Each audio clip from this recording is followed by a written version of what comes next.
Hello guys, ഞാൻ ദേ വീണ്ടും ഒരു വീഡിയോ ആയിട്ട് വന്നിരിക്കുകയാണ്.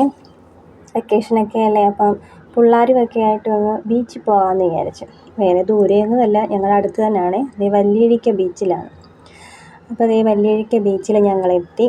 അവിടെ ഇത് ലൈറ്റ് ഹൗസാണ് അവിടുത്തെ. അവിടെ വലിയ തിരക്കൊന്നും ഇല്ലായിരുന്നു, വലിയ ആളൊന്നുമില്ല. ഞങ്ങൾ വിചാരിച്ചെന്നാൽ കുറച്ച് നേരം കടലിലൊക്കെ ഒന്ന് കളിക്കാൻ. കടൽ കാണാതെ കിടക്കുന്ന ആൾക്കാരല്ലേ, ചുമ്മാ അതാ കേട്ടോ. എൻ്റെ വീടിൻ്റെ വാതുക്കെ തന്നെ കടൽ. പിന്നെ ഒരു രസം, പിള്ളേരും ഹസ്ബൻഡും എല്ലാവരുമായിട്ട് പോകുമ്പോൾ ഒരു രസം. അങ്ങനെ അവിടെ കുറച്ച് നേരം കടലിലൊക്കെ കളിച്ച്, കുറച്ച് നേരം നിന്ന് കളിച്ച്. കളിയൊക്കെ കഴിഞ്ഞ് എൻ്റെ മൂത്ത മോനാണ് ചെരുപ്പിട്ട് എഴുതുന്നത്. അവൻ ഇറങ്ങിയില്ല. അവൻ്റെ ചെരുപ്പ് നനയും, ചെരുപ്പ് വെള്ളയാണ്ട് അഴുക്കാവുമെന്നും പറഞ്ഞ് അവൻ ഇറങ്ങിയില്ലായിരുന്നു. അങ്ങനെ ഞങ്ങൾ കടലിക്കളിയൊക്കെ കഴിഞ്ഞ് ഞങ്ങൾ പയ്യെ നമുക്ക് അഴീക്കൽ ബീച്ചിലേക്ക് പോകാമെന്നും പറഞ്ഞ് ഞങ്ങൾ പോവുകയാണ്. അങ്ങനെ അവിടെ നിന്നും ഞങ്ങൾ അഴീക്കൽ ബീച്ചിലേക്ക് പോകുന്ന വഴിയാണ്. അപ്പോൾ ഇതാണ് നമ്മുടെ വല്യഴീക്കൽ പാലം. നമ്മുടെ അറബിക്കടലിന് കുറുകെ നിർമ്മിച്ചിരിക്കുന്ന പാലമാണ് വല്യഴീക്കൽ. ഇത് ഏഷ്യയിലെ ഏറ്റവും നീളമേറിയ ടെൻഷൻ സ്റ്റീൽ ബാർ കോൺക്രീറ്റ് ബൗൺസ്ട്രിങ് പാലമാണിത്. അങ്ങനെ ഞങ്ങൾ അഴീക്കൽ ബീച്ചിലെത്തി. അവിടെയാണ് മറ്റേ ഇതുപോലെയല്ല, ഭയങ്കര തിരക്കായിരുന്നു. വണ്ടി ഇടാൻ പോലും സ്ഥലമില്ലായിരുന്നു. അങ്ങനെ പ്രദീപേട്ടൻ കാറ് പാർക്ക് ചെയ്യാൻ പോയി. ആ സമയത്ത് ഞങ്ങൾ അവിടെ മാറി കുറച്ച് ഞങ്ങൾ വന്ന വല്യഴീക്കൽ പാലമാണ് അവ കാണുന്നത്. അപ്പോൾ അവിടെ കുറച്ച് ചേട്ടന്മാർ ചൂണ്ടയിടുന്നുണ്ട്. നമ്മൾ അപ്പുറത്ത് കണ്ട, അതായത് ലൈറ്റ് ഹൗസ്, അക്കരെ കണ്ട ലൈറ്റ് ഹൗസാണ് ഇത്. ഇക്കരയിൽ നിന്ന് കാണുന്നതാണ്. ഇവിടെ എല്ലാം നിറയെ ആളാണ്, കണ്ട ഇഷ്ടംപോലെ ആളുകളുണ്ട് ഇവിടെ. അങ്ങനെ പ്രദീപേട്ടൻ കാറെല്ലാം പാർക്ക് ചെയ്തിട്ട് വന്നപ്പോൾ ഞങ്ങളിതേ ബീച്ചിലേക്ക് നീങ്ങുകയാണ്. അവിടെ ഇഷ്ടംപോലെ കടകളാണ്. എന്ത് വാങ്ങണം, എന്ത് കഴിക്കണം, ഫുഡ് ഐറ്റംസാണ് കൂടുതലും കടകൾ. ഏത് കഴിക്കും, എന്ത് വാങ്ങും എന്നുള്ള ടെൻഷനായിരുന്നു ആദ്യം. അമ്പാടി ഇവിടുന്ന് പോയപ്പോഴേ പറഞ്ഞായിരുന്നു അവന് പൊട്ടറ്റോ സ്പൈറൽ സ്റ്റിക്ക് വേണമെന്ന്.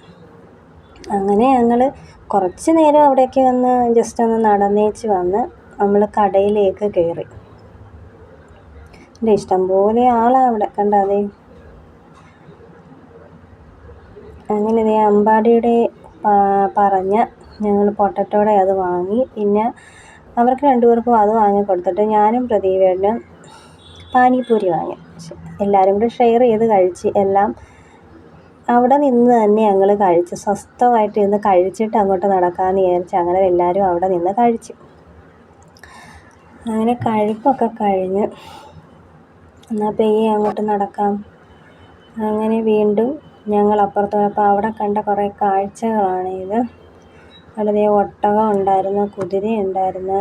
ഇതിലൊക്കെ കയറാൻ ഞങ്ങൾ അവന്മാരോട് പറഞ്ഞെങ്കിൽ അവന്മാർക്ക് പേടിയാണെന്ന് പറഞ്ഞ് കയറിയില്ല. ഇത് അവിടെ ഒരു ചെറുക്കനാണ് അതിനകത്ത് കേട്ടോ. അവന്മാരെല്ലാവരും കൂടെ എന്തോ ഫോട്ടോ എടുക്കാൻ വേണ്ടി അതിനകത്ത് ഇട്ടിട്ട് മണ്ണിട്ട് മൂടി ചെയ്തതാണത്. അങ്ങനെ ഞങ്ങൾ കുറച്ച് നേരം അവിടെ നിന്ന് ഫോട്ടോയൊക്കെ എടുത്ത് മറ്റേടത്ത് കടലിൽ ഇറങ്ങിയോണ്ട് ഇവിടെ ഇറങ്ങിയില്ലെങ്കിലും മൂത്തവൻ ഇറങ്ങാഞ്ഞുകൊണ്ട് പ്രദീപേട്ടൻ വലിച്ചവനെ കൊണ്ടുപോയി. വാടാ നീ ഇറങ്ങാമെന്നും പറഞ്ഞു. ആ കൊച്ചൻ എഴുന്നേറ്റ്. അങ്ങനെ അവനെ വലിച്ചുകൊണ്ട് പോയി. പ്രദീപേട്ടൻ വാ, ഇവിടെയെങ്കിലും നീ ഒന്ന് ഇറങ്ങടാന്നും പറഞ്ഞു അവനെ വലിച്ച് കടലിൽ കൊണ്ട് അവനെ ഒന്ന് ഇറക്കി. അങ്ങനെ അവരച്ഛനും മക്കളും കൂടെ കുറച്ച് നേരം കടലിലൊക്കെ കളിച്ച് കഴിഞ്ഞിട്ട് പിന്നെ അവിടെ നിന്ന് ഇപ്പോൾ സന്ധ്യയായി, ഇരുട്ടാകാറായി. അങ്ങനെ പിന്നെ അവിടെ നിന്ന് തിരിച്ച് വന്നാൽ ഐസ്ക്രീം കഴിക്കാമെന്ന് വിചാരിച്ചു. ഞങ്ങൾ 4 പേരും ഓരോ ഐസ്ക്രീം മേടിച്ചാവും. അവർ 2 പേരും സ്ട്രോബെറിയുടെയും എന്തോന്നൊക്കെ ഞാനും പ്രദീപേട്ടനും കഴിച്ച്. അങ്ങനെ ഞങ്ങൾ കഴിപ്പെല്ലാം കഴിഞ്ഞ് അവിടെ ഫിഷ് സ്പാ ഉണ്ടായിരുന്നു. നല്ല രസമുണ്ടായിരുന്നു. അത് കയറണമെന്ന് ആഗ്രഹം ഉണ്ടായിരുന്നു, പക്ഷേ പ്രദീപേട്ടൻ കയറ്റിയില്ല. പ്രദീപേട്ടൻ പറഞ്ഞു, എന്തിന് നീ കയറി, ആ മീനെങ്ങാനും നിന്നെ കടിച്ച് ചത്തുപോയാൽ തീർന്നു.